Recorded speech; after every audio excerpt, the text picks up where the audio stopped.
Okay, my darlings, I'm back, and I think I've started back to the part where they were passing out the blankets.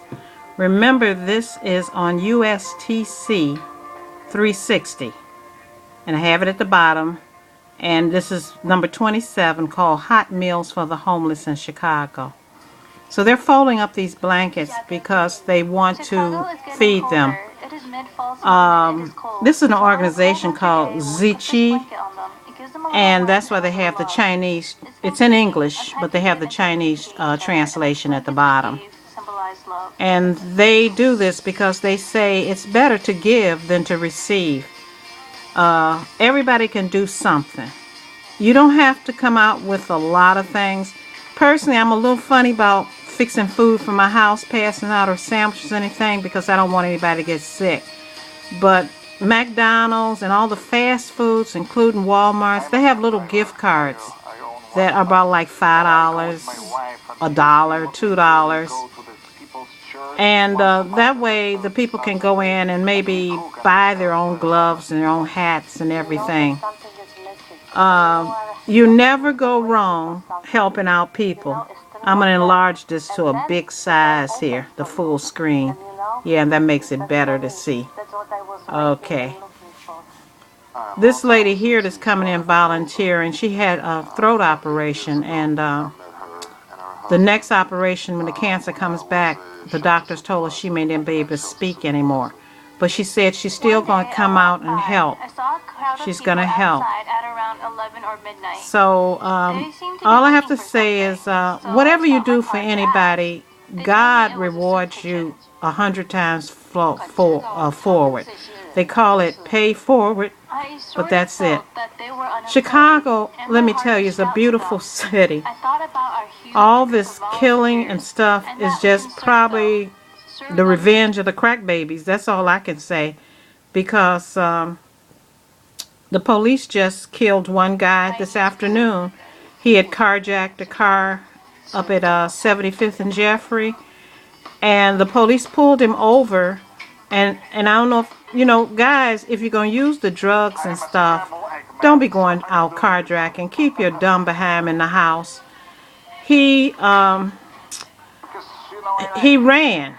And of course, the police ran behind him. And of course, they say he's going to be reaching for a gun. And they shot him and they killed him.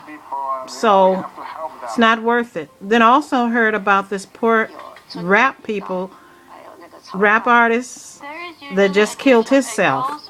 He texted his parents before he went out. People, be careful of the medicines and the pills you're taking. Those pills can tell you to go and kill 20 students, kill people, shoot up the school, shoot each other. You really got to leave these prescription drugs alone. You got to leave the crack alone. You got to leave everything alone. I look at half these people where they're making this rice for them to serve them.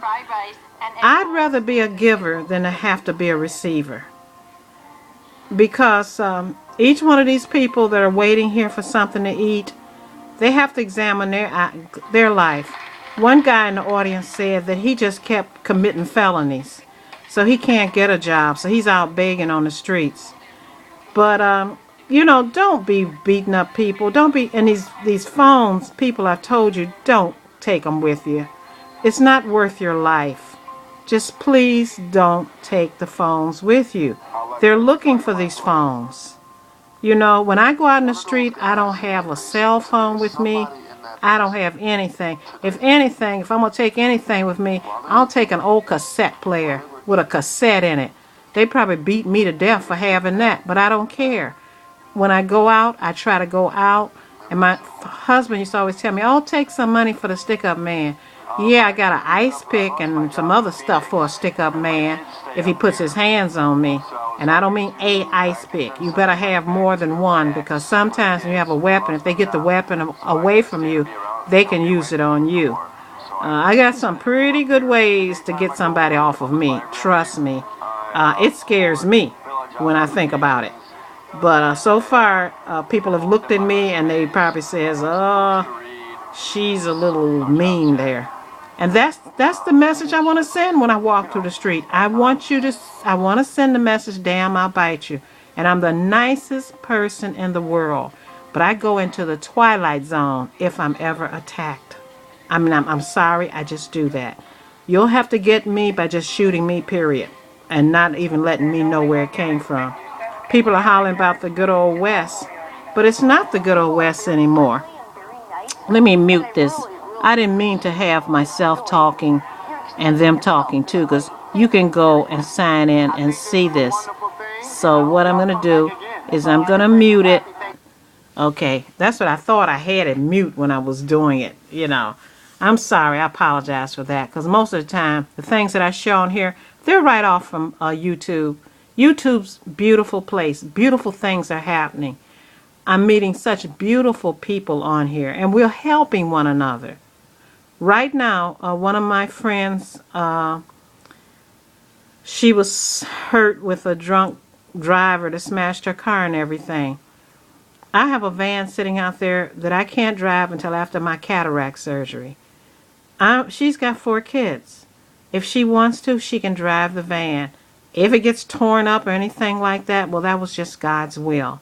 But, you know, that's when you're there for people. God had that van sitting out there for some reason. So, but I'll make her sign a thing that she's, as of this day that she leaves, she's going to be responsible for any tickets or things that she didn't pay, tolls and stuff like that. That's all I have to say. You know, I hope I can help her out a little bit. That's called helping people out. That's all it is. We're not here to just take. We're not here to just complain. We are here to be our brothers and our sisters' keeper. And I don't mean foolishnessly, because there are people who will try to use you for your last dime. I've had them try it on me. I mean, they got what they wanted to get, but they don't know. I always keep one eye open. And what they got wasn't nothing on what they could have got. They shot the goose that laid the golden egg. So again, I remind you, please try to help somebody. Please use YouTube to go search for the homeless, search for living on Social Security, search unemployment, and look at these people's stories. Because one thing, the best way to forget about whatever problems you got and what people are doing to you is to walk in someone else's shoes. I mean, I can't hardly ever visit Africa on YouTube, because you look at these people who are sleeping on the ground, sleeping in the sewer, digging muck out the sewer, trying to get gold, and just a crap hole. I couldn't live like that. But I don't know what's ahead of me. I've been spared 70 years not to have to deal with that. And I think I have paid for it, because I've always helped my neighbors and did what I could do to help them. What happened there, I had to take and dump my tapes. They had filled up so much on my little phone. So now I'm using my iPod to do the rest of it until it finishes dumping out on my laptop. What I really want to do is be a podcaster. And I've got a Behringer podcasting set. But I had a guy that was trying to help me do it, but he wasn't very honest. So I wasn't born yesterday. So you're not going to get my credit card number and all that kind of stuff. But I did send him a $20 donation. And he didn't even have the decency to say thank you unless I gave it back to him. But that's okay. He'll reap what he sowed too. So, all right. I'm getting my message out here on YouTube anyway. But I really do like the podcasting. So anybody who know anything about podcasting and stuff like that, maybe you can hit me up. I know I went to YouTube and the Audacity of podcast and some things like that. But not that guy that was helping me, because he was just, shall I say, not that honest, and I was hip to him. So this is Judy saying, please be kind to each other. Please help each other. I remember one time someone asked Mother Teresa in India, how could they come and help? And Mother Teresa told them, would you please just help the people near you and where you live? If you find yourself in Acapulco, help the people in Acapulco. If you find yourself in Africa, help the people in Africa. If you find yourself in a neighborhood where some people are having problems and you can help them, offer to help them, because it'll come back to you. The evil people, they don't like that, but who cares about the evil people? Have a lovely night, everybody. That's the night ministry. They come and feed people at night, give them everything. I mean, it's so good to give. It really is.